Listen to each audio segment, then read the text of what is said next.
the biggest thing that we like to do is get a strong baseline. Throughout the off season, early preseason, we're on the force plates, questionnaires, GPS. We're just endowed in all the technology. So therefore, once the rubber hits the road during the season, we have a strong baseline. And then those athletes as well are used to the protocols.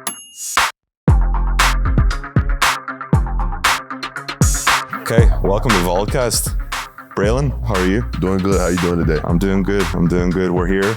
We're in Dallas. We're in Frisco. Actually, we're at Elite's performance trainer. VALCON X is currently happening down below us. So we've got some presentations today. Day 2. Yes, sir. What's it been like so far?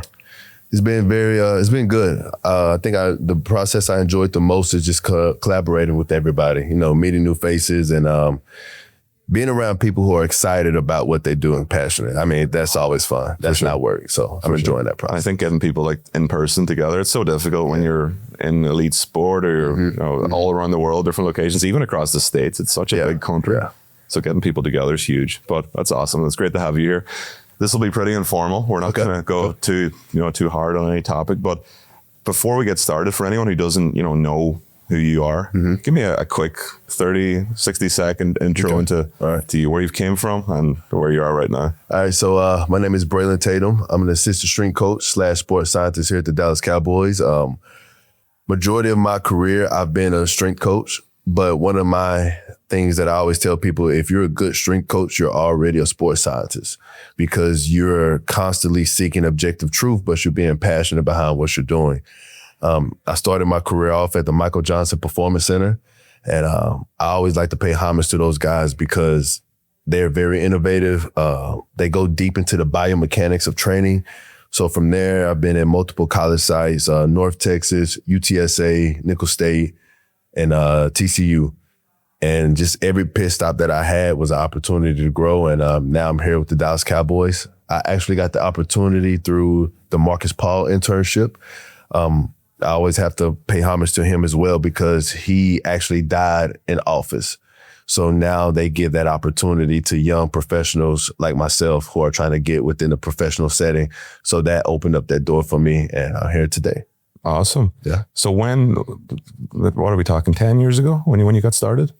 Yep, this is actually year 11 for me. So 11, 10, okay. 11, yeah. So let's rewind back to 11 years ago. Okay. What was the landscape like for a sports scientist or a strength coach with regards getting insights into your athletes? How did you actually go about that? Because I know we're on VALDCAST, we've got VALD technology everywhere behind us, but it wasn't as prevalent back then. So what did it look like back then?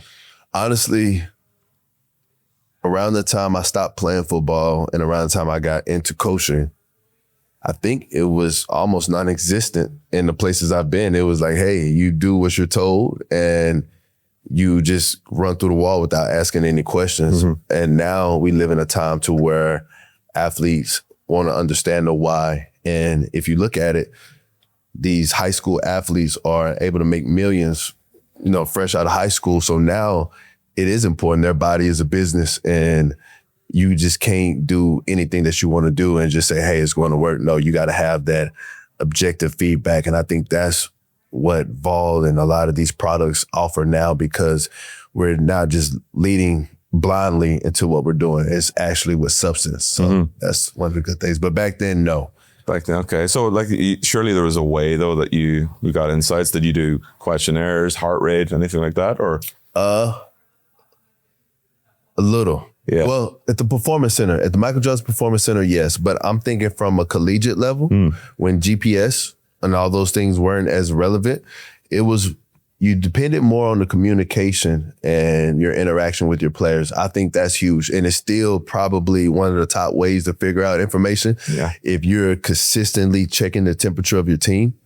But if you're a coach and you don't have that type of niche to understand the temperature of your team, I think you can fall into the cracks with that. For sure. I was just going to say, it's kind of came full circle now that we've went through that adoption phase of technology. Everyone's, for the most part, accepted we just need this technology, but now it's about how you communicate and how you talk to your athletes. And we spoke a few days ago about how you've kind of got a feel for the athletes. And you already know what state they're going to be in for the most part. before they hop on the four stacks or before they do their jumps and stuff. So that's pretty interesting. Yes, and sir. diving into some of the maybe more practically applied things that we do today or you do today, can you talk to me about like your battery of tests or some of the stuff that you would do? And again, not giving away any of the secret sauce, not talking about specific athletes, but just in general. I think it's pretty standard across the board. The biggest thing that we like to do is get a strong baseline. So throughout the off season, early preseason, we're on the force plates, we're questionnaires, GPS, we're just endowed in all the technology. So therefore, once the rubber hits the road during the season, we have a strong baseline. And then those athletes as well are used to the protocols. Yeah. They built up a tolerance. They understand, okay, hey, I'm going to be jumping every week, or I'm going to be doing my NOR board every 2 weeks, or it's just going to be implemented within our program.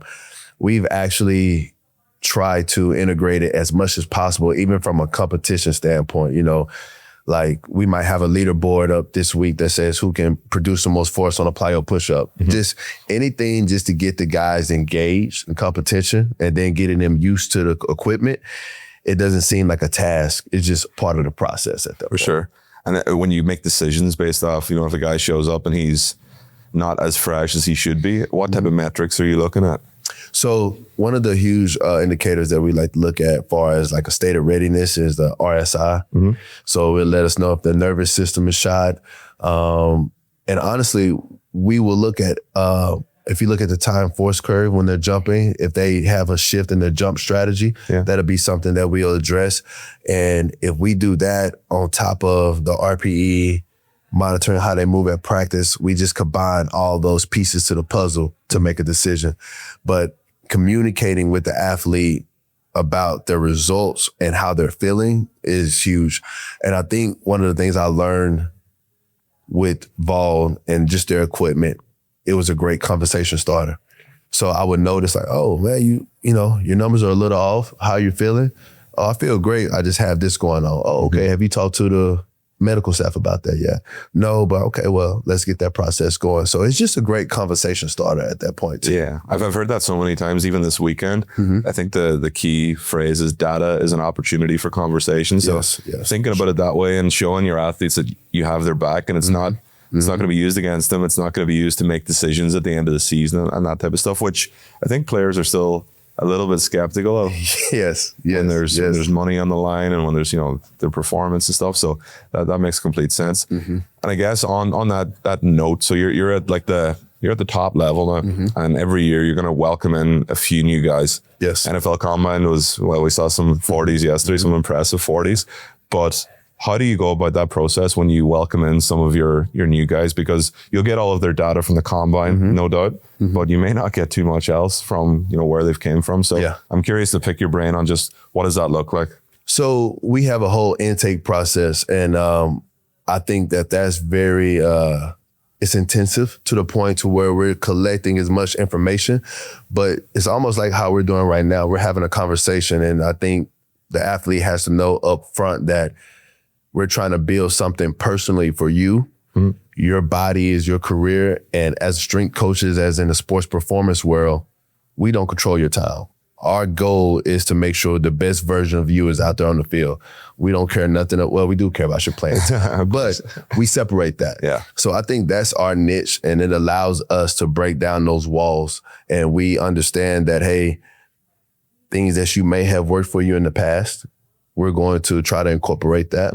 We're going to test you. We're going to see if we see any type of asymmetries. I'm kind of talking about that today where we profile our athletes, and that's going to allow us to let those guys know if they're force dominant or they're more dependent on their velocity. And those weak links we can address to enhance their performance. Not saying that we're going to neglect their strong qualities, but if we can increase those limiting factors, that's going to allow them to perform better. And it's almost that analogy. If you teach a man to fish, we want to be able to teach a guy about his body. So therefore, anywhere throughout his career, he have a better understanding of himself personally. For sure. Yeah, you're focused on like strengthening the strengths, but then also strengthening the weaknesses, and it raises the floor almost. Yeah, That's pretty good. So maybe the next point that, just as you're talking there, I'm thinking there's so much data at play, and we're in the spot now where they're talking about our data at the minute. But when you communicate that, we spoke about the players and the athletes, they want access to their data, and sometimes you have to be selective in what you give them just to motivate them. But when you talk about the interdisciplinary team, so you've got God knows how many guys that are across your team at the Cowboys, but then in other roles as well. How do you go about, sharing data? Because I've been in positions before. I'll give you an example where a coach just did not believe in technology. It was very much like, a CMJ that doesn't get the ball over the line. Yeah. But slowly over time, I introduced, certain metrics and certain ways that they're related back to the game. And he started to buy in, okay, this is actually valuable, and we can use it to drive some intent. But I'm curious on your end, how do you communicate the data effectively? And maybe even if you've got any examples of, resistance or friction. Okay. Yeah. So similar to that situation, when you're trying to incorporate technology, and if you're the young man on staff like I was or am, they think that you have this tendency to just want to introduce the new flashiest thing. So I think one of the approaches that I've taken was understanding where everybody's interests lie, and understanding that, okay, this specific coach or this specific trainer wants to hear how we're going to get guys back on the field faster. We don't want to hear about cutting guys reps and being soft. If that's his mentality, I'm going to use that data to be like, okay, hey, we should be able to push a little bit harder here because this is what the data is telling us, or vice versa. So when you just understand a lot of the coach's interests, our coach is real big on competition. On our shirts, we have compete every day. So with that data, I'm presenting things towards him saying, hey, these guys are being competitive. These guys are pushing. Those are the things that he likes to hear. So once we start introducing data based off of interest, we start developing a little bit of trust. Same thing with the athletes. So funny story, once we used the data and one of our guys, coach told him that his reps were kind of monitored today. And he was like, why? And, then he pointed over there and said, numbers say, you may need to blow this for this day. And then he was all good. He was happy. So he was excited that, it was used for his benefit, not just to punish him or rank him or things of that nature. So when you understand the interest and how it can help people, they start to get bought in. And then from there, you start to have a voice that they trust. For sure. And then the flip side, so that's probably healthy athletes. If we talk about the rehab, return to play type stuff, we met your director of return to play a few days ago. What was his name again? Britt Brown. Yeah. So in that scenario, how are you leveraging data? Maybe how is he leveraging data, or what's that two-way conversation look like to get someone back? So surprisingly, he's old school. And he's the aggressive old school football mentality mindset, so, and I like that and I agree. So when we use that data, it's about pushing guys to get back to their norm. What were they doing prior to the injury? What did their baselines look like? So with that, he definitely understands the data and he utilizes that way because it allows him to progressively add that stress to the athlete at the right time. And then it gives us a timeline of where we want to be finished, the finished product, where he's back on the field.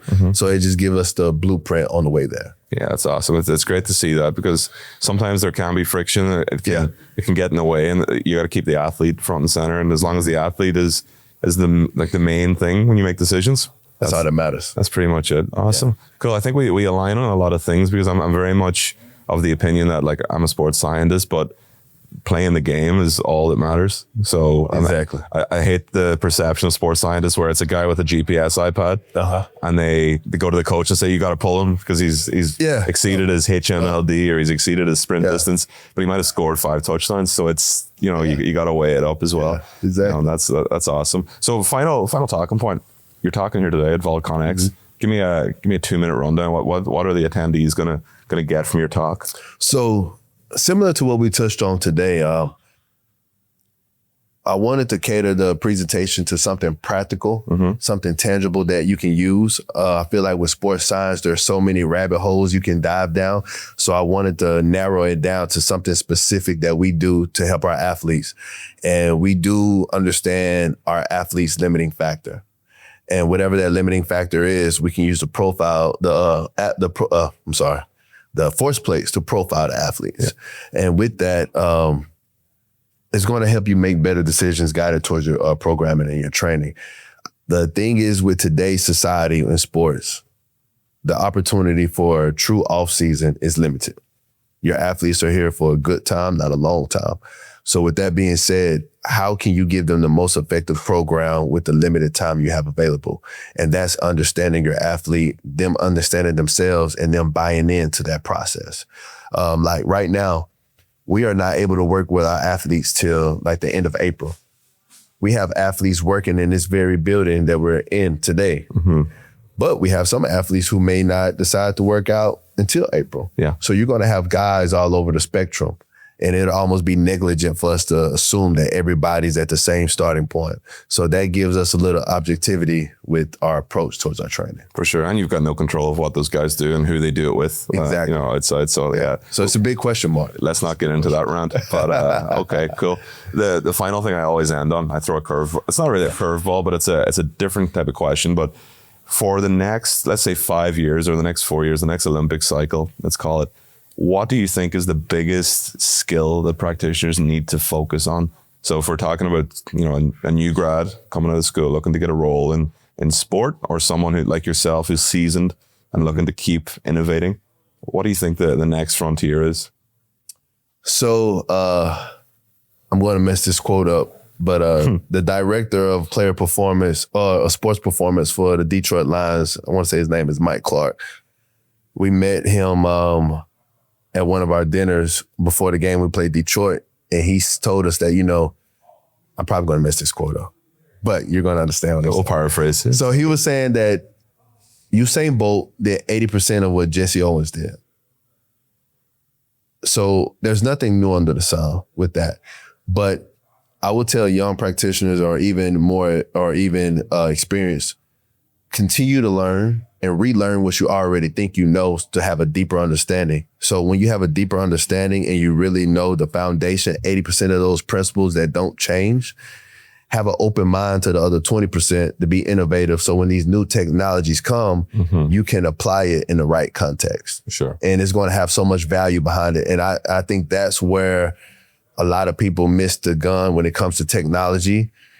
When you truly understand the basic foundations, it's just going to allow you to be that more effective with the technology in the right context. So. I think that's called the Pareto principle. I've heard that before. Okay. I know I was going to chop it up, but but when he told me that, I was like, okay, I'm on the right track. Because it's fascinating how when you learn something, relearn something that you already know, how it sits with you differently. So I think that's one of the things. Just continue to learn, continue to refine what you know, and just be open-minded. Gotcha. That's awesome. Yes, sir. So if people want to reach out to you, Braylon, after this episode, contact you, what's the best place to do it? Are you on social media, email? No social media. I will let you know I do not check my emails. Okay. I'm a bad email checker. So social media or even my direct line, I'm an open book. And like I said, I actually enjoy conversating about what we do or what I'm passionate about. I would literally do my job for free, and I have before. So okay. Don't say that too loud because someone might hear it. But yeah, all good. Okay, yes, cool. Sir. Yes, well, I'm looking forward to your presentation a bit later today. I appreciate Thank you for coming on the show. Yes, sir. Thank you.